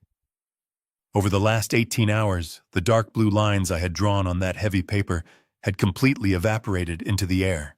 Brent had walked into the bank and confidently handed them a stack of entirely blank signature pages. The digital clock on Stewart's computer screen slowly ticked toward 2 o'clock. I felt a strange calm settle over me. I was not nervous. I was simply waiting for gravity to take effect.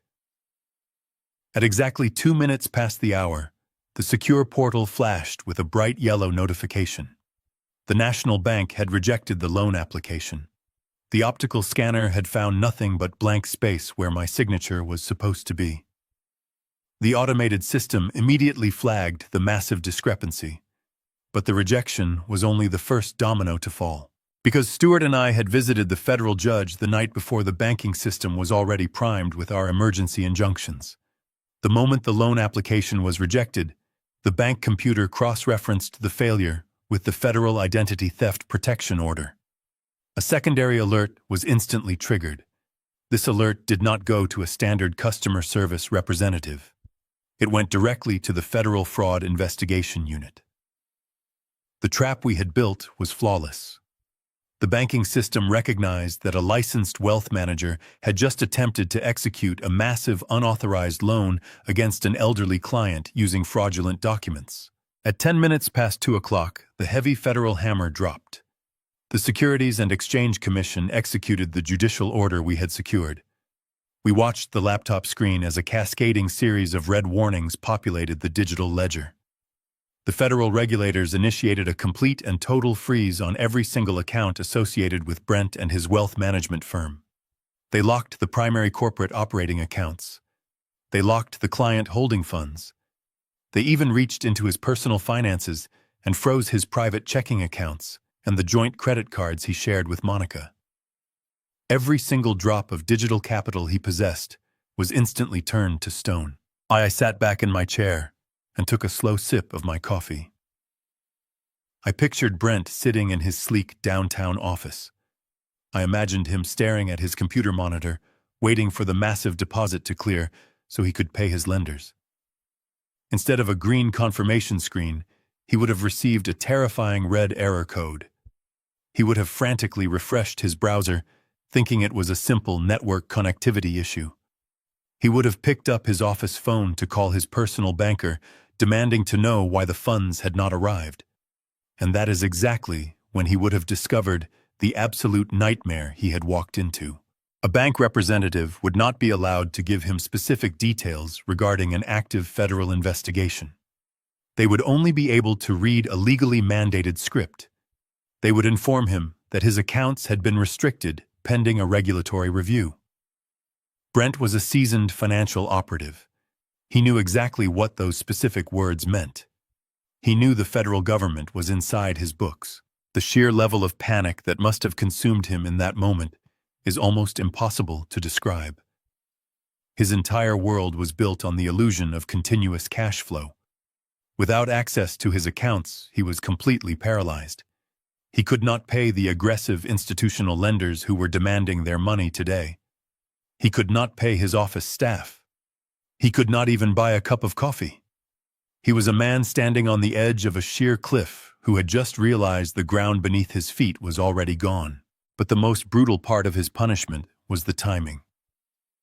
It was Friday afternoon. The venture launch gala was scheduled for tomorrow night. The grand ballroom was already decorated. The expensive catering was already prepared. The wealthy investors had already cleared their weekend schedules to attend. Brent could not simply cancel the event. If a wealth management firm abruptly cancels a massive investor gala at the absolute last minute without a valid explanation, it sends a clear, undeniable signal of catastrophic financial distress to the entire market. Word would spread through the wealthy social circles of Chicago within hours. His remaining clients would panic and pull their money out by Monday morning. Canceling the gala would be a public declaration of bankruptcy. He had absolutely no choice. He was completely trapped in a prison of his own making. He had to put on his expensive, custom-tailored suit. He had to comb his hair and practice his charming, confident smile. He had to walk into that grand ballroom and stand in front of 200 powerful millionaires and pretend he was a brilliant, successful visionary. He had to pour expensive champagne and shake their hands, all while knowing his firm was completely dead and the federal authorities were currently tearing through his ledgers. He had to endure hours of agonizing psychological torture, waiting for the inevitable moment when the truth would finally catch up to him. Saturday morning arrived, bringing a cold, bitter wind off the lake. Stuart arrived at my house early.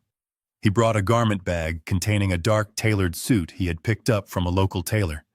He had also brought a specialized medical walking boot to replace the heavy plaster cast, allowing me to wear dress trousers and move with slightly more stability on my crutches. We spent the afternoon reviewing the printed copies of the forensic evidence. We had the wire transfer receipts, the forged digital power of attorney, and the official federal freeze orders. We placed them carefully inside a pristine leather presentation folder.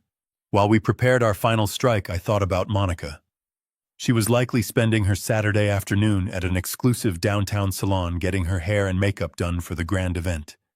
She was completely oblivious to the fact that her husband was currently suffocating in debt. She was eager to show off her diamond jewelry and play the role of the wealthy, successful wife. She had actively participated in my financial destruction by happily spending the money Brent stole from me. She enjoyed the lavish lifestyle without ever questioning whose blood was paying for it. Tonight, the illusion she loved so much was going to shatter into 1,000 unfixable pieces. As the sun began to set over the city, I slowly put on my suit. It felt strange to wear formal clothing after so many years in work boots and denim. But tonight, I was not a retired heating contractor. I was an executioner. I adjusted my tie and grabbed the thick rubber grips of my aluminum crutches. I looked at myself in the hallway mirror. My face was lined with age and my hair was gray, but my eyes were clear and completely devoid of mercy. Stuart walked out of the kitchen carrying the heavy leather folder. He looked at me and nodded slowly. It was time to go. My son had prepared a massive, beautiful stage to sell his lies to the highest bidders. We were going to walk right onto that stage and deliver the absolute, undeniable truth. We walked out the front door and got into Stuart's car. We drove toward the towering hotels of downtown Chicago, ready to bring an arrogant thief exactly what he deserved. The grand ballroom of the downtown luxury hotel was a masterclass in fabricated wealth. Massive crystal chandeliers hung from the vaulted ceiling, casting a warm golden light over 200 of the most influential private investors in the city. Waiters in crisp white uniforms moved silently through the crowd, carrying silver trays loaded with expensive champagne and imported caviar. I stood in the darkened hallway just outside the heavy oak double doors. I leaned on my aluminum crutches and listened to the muffled sound of a string quartet playing classical music. Stuart Reed stood directly to my right, wearing his dark tailored suit and holding the leather presentation folder. Flanking us on either side were two uniformed federal marshals. Their presence was imposing and absolute. They were not there to make a scene. They were there to execute a lawful federal warrant. Through the narrow crack in the doors, I could see Monica holding court near the front of the room. She was wearing a floor-length silk gown that sparkled under the chandelier lights. She held a crystal flute of champagne and laughed loudly at a joke made by a wealthy real estate developer. She was completely intoxicated by the illusion of her own success. She had no idea that the credit card she used to buy that dress had been frozen by the federal government exactly 6 hours ago. The string quartet slowly faded out. A polite applause rippled through the massive room as the master of ceremonies approached the main stage. He tapped the microphone and introduced the founder and chief executive officer of the wealth management firm. He introduced my son. Brent walked out from behind a velvet curtain and stepped up to the acrylic podium. The applause grew louder. From a distance, he looked like the perfect picture of a modern financial genius. His custom suit fit perfectly. His hair was impeccably styled. But as I watched him through the crack in the doors, I could see the severe physical toll of the last 6 hours. His face was unnaturally pale. A thick layer of sweat glistened on his forehead, despite the cool air conditioning in the ballroom. His hands gripped the edges of the podium so tightly, his knuckles were completely white. He was a man standing in front of a firing squad, trying to sell them life insurance. He adjusted the microphone and forced a charming smile onto his face. The smile did not reach his eyes. His eyes were wide and filled with a suppressed, frantic terror. He thanked the wealthy investors for their continued trust. He began his rehearsed speech about the volatile nature of the current global market and how his firm was uniquely positioned to protect their assets. He actually used the words impeccable integrity and generational trust.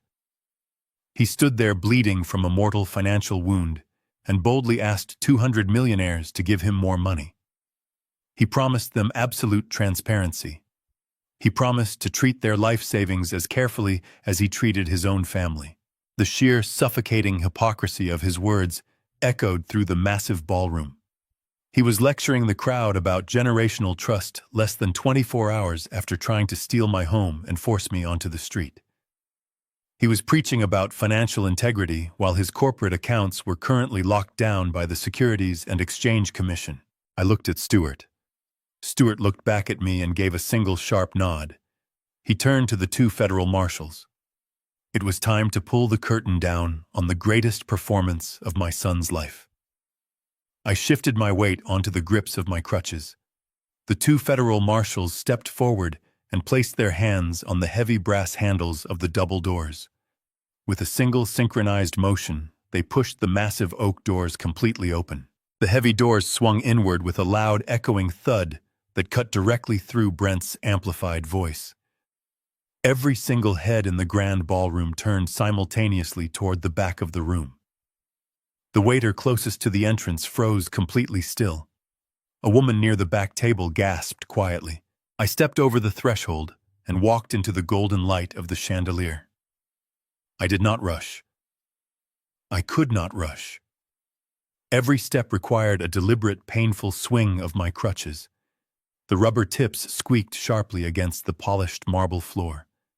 Squeak. Step. Squeak. Step. It was a slow, agonizing march, but it commanded the absolute attention of every person in the room. Stuart walked one step behind my right shoulder, holding the leather folder like a loaded weapon.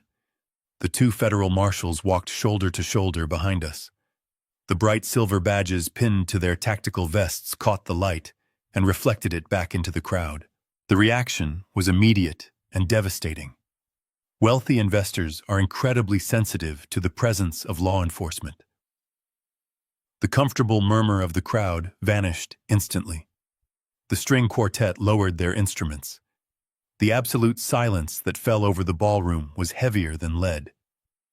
It was the terrifying, breathless silence of a room realizing they are standing in the middle of a massive crime scene. I kept my eyes locked entirely on the podium. I watched the color completely drain from Brent's face. His mouth fell open slightly. His hands began to shake visibly against the clear acrylic stand. He looked at my face and then his eyes darted to the federal marshals walking behind me. In that single fraction of a second, the arrogant wealth manager completely died. The polished professional facade melted away, leaving behind a terrified, desperate thief who finally realized there was absolutely nowhere left to run. Monica stood a few feet away from the stage. Her champagne flute slipped through her fingers and shattered against the floor. The sound of breaking crystal was loud like a gunshot in the silent room. She stared at the federal badges and then looked at her husband. I stopped walking when I reached the exact center of the ballroom. I stood 10 feet away from the front row of wealthy investors. I looked up at my son standing on his elevated stage. He had built this entire kingdom on my stolen security. He had bought this room, this audience, and this temporary power with the money my dead wife saved to protect me. I was not going to let him speak. I was not going to give him a chance to spin another lie. I adjusted my crutches, stood as tall as my broken body would allow, and prepared to execute his public ruin. I moved toward the elevated stage with deliberate precision. The rubber tips of my crutches gripped the carpeted stairs leading up to the platform. Brent took a sudden step backward as I approached him. He looked like a man watching a ghost emerge from the floorboards. His mouth opened and closed, but no sound came out.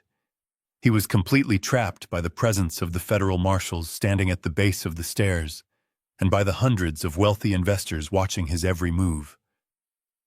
I did not rush my ascent. I felt the dull ache in my reconstructed leg, but I completely ignored it. I reached the clear acrylic podium and stood directly next to the son who had tried to erase me. Up close, he smelled of expensive cologne and sour, nervous sweat. I looked into his eyes and saw the absolute collapse of his arrogant soul. I did not raise my hand to strike him. I did not yell or scream obscenities. Emotional outbursts are for people who have lost control. I was in absolute control of the entire room. I gently nudged him aside with my shoulder. He was so paralyzed by terror that he stumbled away from the microphone without a single word of protest. I leaned heavily on my right crutch and gripped the edges of the podium with my free hand. I adjusted the flexible neck of the microphone so it pointed directly at my mouth.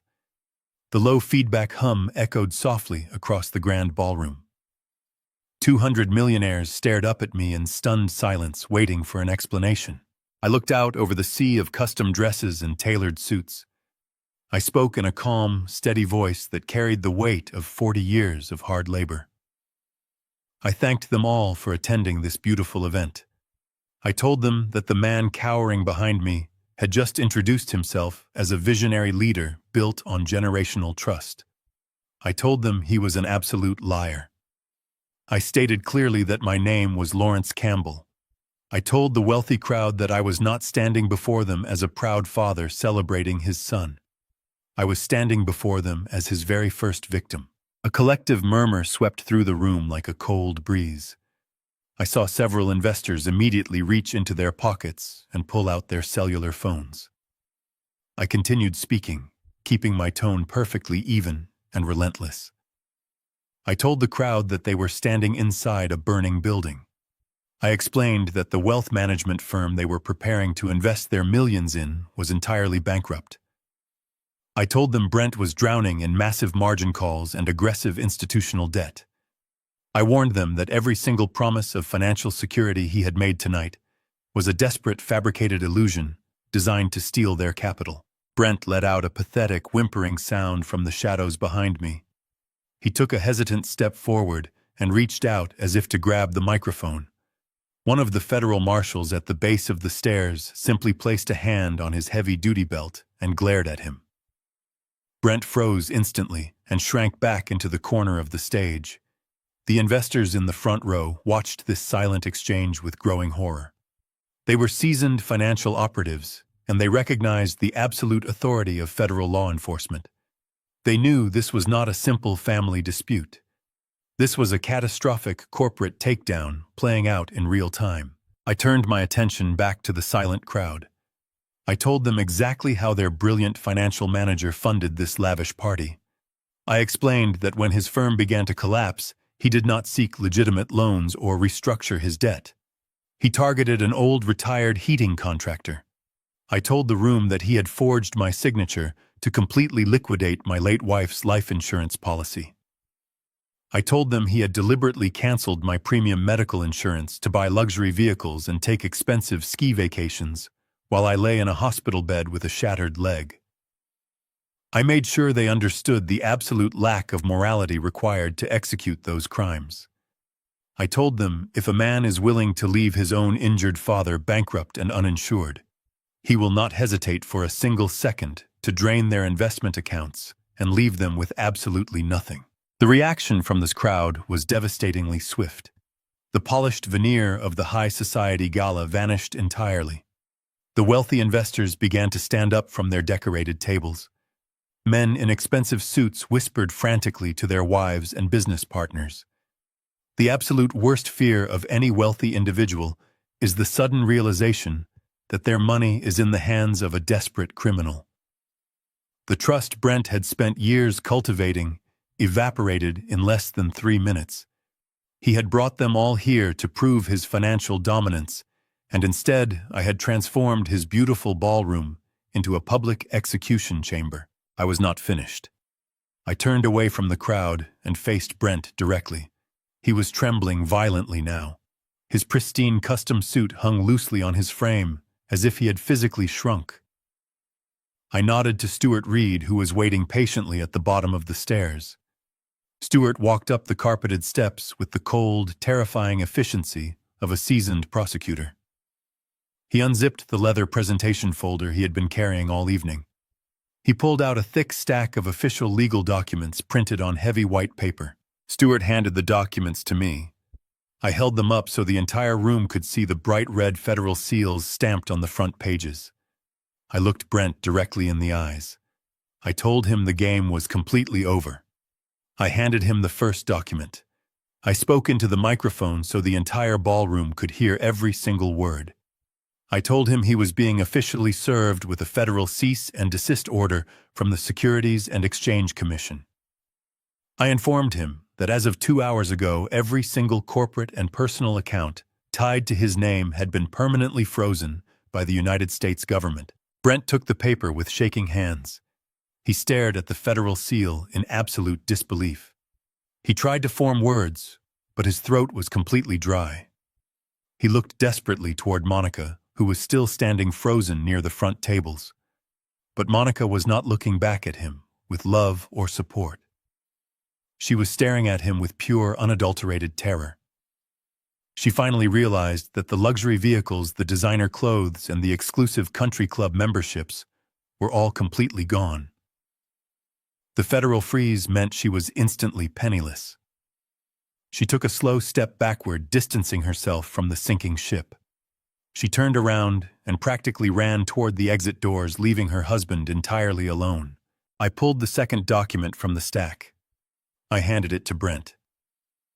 I told him this was a civil lawsuit filed in the county court. I explained that I was suing him for $800,000 in total damages. I told him the suit covered the stolen insurance funds, the out-of-pocket medical expenses for my shattered leg, and the severe emotional distress he had intentionally inflicted upon me. I watched his eyes scan the heavy legal text. He saw the exact dollar amount printed in bold black ink. He knew he could not pay a single dime of it, because the government now controlled his entire financial existence. I pulled the final document from the folder. This was the piece of paper that would completely break his spirit forever. I handed it to him and explained that it was a verified copy of the irrevocable living trust I had established last night. I told him that the home he had tried to steal with his forged reverse mortgage application was now legally locked away forever. I told him the bank had rejected his blank signature pages this afternoon. I explained exactly how the disappearing ink worked. I watched the brutal realization wash over his face. He finally understood that while he thought he was brilliantly manipulating a helpless old man, I had actually been orchestrating his total destruction from a hospital bed. He collapsed completely. He did not fall to the floor, but his entire posture crumbled. The arrogant wealth manager was completely gone. He looked exactly like a terrified little boy caught in a massive lie. He dropped the federal documents onto the floor of the stage. The heavy papers scattered across the polished wood. He looked out at the massive ballroom. The room was nearly empty now. The wealthy investors had not stayed to watch him cry. The moment they heard the words "federal freeze," they had rushed for the exit doors, eager to distance themselves from the radioactive fallout of his massive crimes. The string quartet had packed up their instruments and fled. The waiters had abandoned their silver trays on the empty tables. The beautiful venture launch gala was a complete and total wasteland. The crystal chandeliers illuminated a room filled with nothing but broken promises and shattered crystal. I looked at the man who had traded my life for temporary power. I felt absolutely no pity for him. He had made his choices with cold calculation, and now he was going to suffer the exact consequences of his boundless greed. I turned away from him, gripping the handles of my crutches. I did not say goodbye.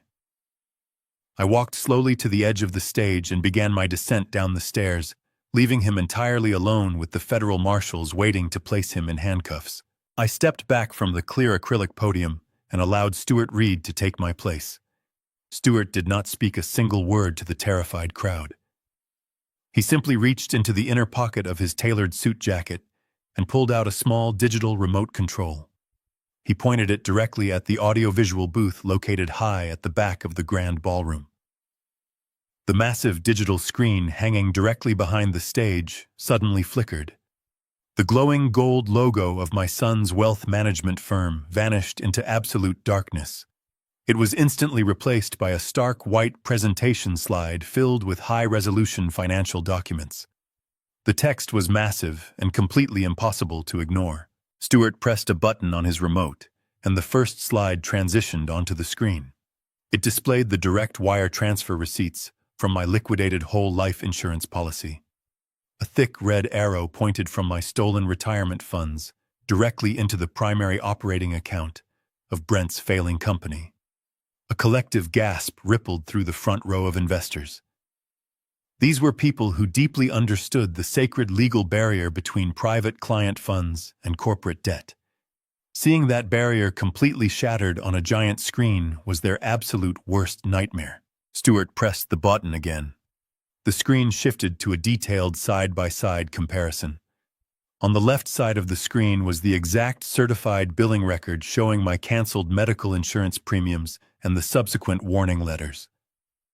On the right side was a high-definition photograph Monica had posted on her social media account. It showed her standing proudly next to her brand-new luxury Porsche utility vehicle. Directly below the photograph was the certified bank ledger proving that the exact dollar amount stolen from my healthcare coverage had been wired directly to that specific luxury car dealership. The visual proof was absolutely devastating and undeniable. I had just shown 200 millionaires that their visionary financial manager was willing to let his own father suffer in a hospital bed with a shattered leg just so his wife could drive a German sports car. Stewart brought up a final slide. This one showed the forged power of attorney document placed side by side with the rejected reverse mortgage application from that very afternoon. He highlighted the missing digital signature, proving to the entire room that the firm was operating on entirely fabricated legal authority. The investors saw the sheer profound desperation of a man trying to steal the roof over his injured father's head just to cover his massive corporate losses. The reaction from the wealthy crowd was instantaneous and completely ruthless. There was no polite whispering or hesitant pauses to wait for an explanation. The wealthy investors recognized the massive federal trap closing around the room, and they wanted absolutely nothing to do with it. Entire tables of people stood up simultaneously. Chairs scraped loudly against the polished marble floor. Men and women in expensive formal wear turned their backs on the stage and walked swiftly toward the heavy oak exit doors. The sound of 200 people rushing to leave was deafening. Glasses of expensive champagne were knocked over, spilling freely onto the pristine white tablecloths. They were not just leaving a bad party. They were frantically pulling out their cellular phones as they walked, dialing their personal attorneys and secondary brokers to ensure their own funds were safe from the blast radius of this federal investigation. In the brutal world of high finance, a federal freeze is a highly contagious disease, and my son was patient zero. Within 3 minutes, the grand ballroom was completely empty of investors. The only people left in the massive echoing space were myself, Stewart, the 2 federal marshals, and the completely ruined man shivering on the stage. Brent watched his entire future walk out the door. His shoulders slumped forward, and he stared blankly at the floor. The older federal marshal stepped forward and walked up the carpeted stairs. He did not read Brent his rights with any dramatic flair. He spoke in a low professional voice that carried a heavy, undeniable finality. He instructed Brent to turn around and place his hands behind his back. Brent did not resist or try to argue his innocence. He was completely broken. He turned around slowly and presented his wrists. The sharp metallic click of the heavy steel handcuffs locking into place echoed sharply through the silent ballroom. The marshal informed him that he was being placed under federal arrest for severe wire fraud, identity theft, and aggravated elder abuse. They guided him down the stairs. His expensive leather shoes dragged heavily against the carpet. He looked absolutely nothing like a visionary corporate leader anymore. He looked exactly like a common thief being hauled away from a massive crime scene. I followed them out of the ballroom, leaning heavily on my crutches. We walked through the long carpeted hallway and entered the massive marble lobby of the downtown hotel. Monica was standing near the front revolving doors holding her designer wool coat. She was aggressively tapping her cellular phone screen with her manicured fingernails. She had just discovered that her platinum credit cards had been completely declined by the hotel valet service. She looked up from her screen and saw her husband walking toward her in federal handcuffs, flanked by armed officers. Brent looked at her with desperate, pleading eyes. He was begging for a single ounce of loyalty or comfort from the woman he had destroyed his entire life to please. He quietly asked her to call his corporate lawyers and find a way to post his bail. Monica stared at the steel handcuffs and then looked directly at me. She processed the brutal reality of her new situation with terrifying speed. The stolen money was completely gone. The luxury cars would be seized by the government by morning. The lavish life she worshipped was entirely dead. She did not cry or reach out to touch her husband. She looked back at Brent with absolute cold disgust. She told him he was a complete fool for getting caught and ruining her life. She turned around, her silk gown sweeping across the marble floor, and walked out the revolving doors into the cold Chicago night. She left him standing there in the hotel lobby, completely abandoned by the only person he thought he could trust. The marshals pushed him forward toward the waiting federal transport vehicle, and I watched the last remaining piece of his fabricated world turn to absolute dust. 6 months have passed since the night the chandelier lights went out on my son's fabricated empire. The bitter Chicago winter has finally surrendered to the warmth of early summer, and the heavy plaster cast on my leg has been permanently removed. Brent is currently sitting in a high-security federal holding facility, awaiting his final sentencing hearing. His wealth management firm no longer exists. The sleek glass office downtown was completely liquidated by the federal government to pay off the massive institutional debts he recklessly accumulated. He is facing a maximum of 15 years in a federal penitentiary for wire fraud and aggravated elder abuse. Monica filed for divorce the very same week the corporate bank accounts were frozen. She quickly realized there was absolutely no money left to salvage and abandoned him completely to save her own social reputation. He writes me letters from his cell from time to time, begging for a second chance and asking me to speak to the judge on his behalf. I do not read them. I simply drop the unopened envelopes directly into the paper shredder sitting next to my desk. The financial damage he caused was severe, but it was certainly not permanent. Stuart Reed proved to be worth every single penny of his legal fee. He worked relentlessly alongside the federal prosecutors to untangle the massive web of stolen assets. Because we had frozen the accounts before Brent could hide the money offshore, the government was able to completely seize his remaining corporate holdings. Last Tuesday, I received a certified wire transfer returning the entire $250,000 he stole from my late wife's life insurance policy. The money was placed safely back into the secure trust where it truly belongs. But the absolute most satisfying moment of the entire recovery process involved the luxury vehicle Monica loved so much. The federal marshals seized the brand new Porsche utility vehicle straight from her suburban driveway. Because the car was explicitly purchased using my stolen medical premiums, the court awarded the vehicle directly to me as financial restitution. I did not keep it. I had it sold at a private auto auction the very next day. I took the massive cash payout from the sale of that German sports car and used it to pay off the remaining balance of my complex orthopedic surgery. The exact luxury vehicle my son bought to elevate his fake social status, while I lay suffering in a county hospital, ended up paying for the titanium plates now permanently screwed into my right shin. The pure poetic justice of that financial transaction brings me a deep and profound sense of peace.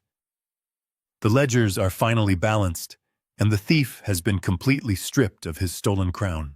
I sit on the front porch of my home early this Tuesday morning, watching the neighborhood slowly wake up. The air is warm and carries the scent of fresh-cut grass. I stretch my right leg out in front of me, resting my foot on the wooden railing. There is no plaster cast, and there is no pain. The titanium plates in my shin are completely healed, allowing me to walk unassisted and without a limp. I hold a ceramic mug of black coffee in my hands, feeling the heat radiate through my calloused palms. This house is completely quiet, and for the first time in my entire life that silence does not feel like loneliness. It feels like an absolute impenetrable fortress of peace. Yesterday afternoon, I finalized the last piece of paperwork with Stuart Reed. The wealth I spent 40 years building on freezing commercial rooftops is no longer tied to my family name. I have legally transferred every single dollar of my estate into an ironclad, irrevocable trust. But this trust is not designed to fund luxury ski vacations or buy German sports cars. It is entirely dedicated to a local vocational trade school right here in Chicago. The funds will be used to provide full scholarships, heavy equipment tools, and apprenticeships for young men and women who want to work with their hands. I decided to give my life savings to kids who understand the true value of a split knuckle and a hard day's work. They will learn how to build real, functional things instead of learning how to steal from the people who love them. My son thought he could manage my life because he believed an expensive suit made him superior to a man in work boots. He learned the incredibly hard way that true power is not found in a corporate bank account or a country club membership. Power is found in the absolute clarity of the truth. People often say that blood is thicker than water, and that family must be forgiven no matter the terrible cost. I completely disagree with that weak philosophy. Sharing a bloodline does not guarantee loyalty or basic human decency. It does not grant anyone a free pass to exploit your physical vulnerabilities or drain your financial resources. Respect must be continuously earned, and trust must be fiercely protected against anyone who tries to abuse it. When Brent looked at me, he saw an old, tired man he could easily discard. He assumed my love for him would blind me to his predatory greed.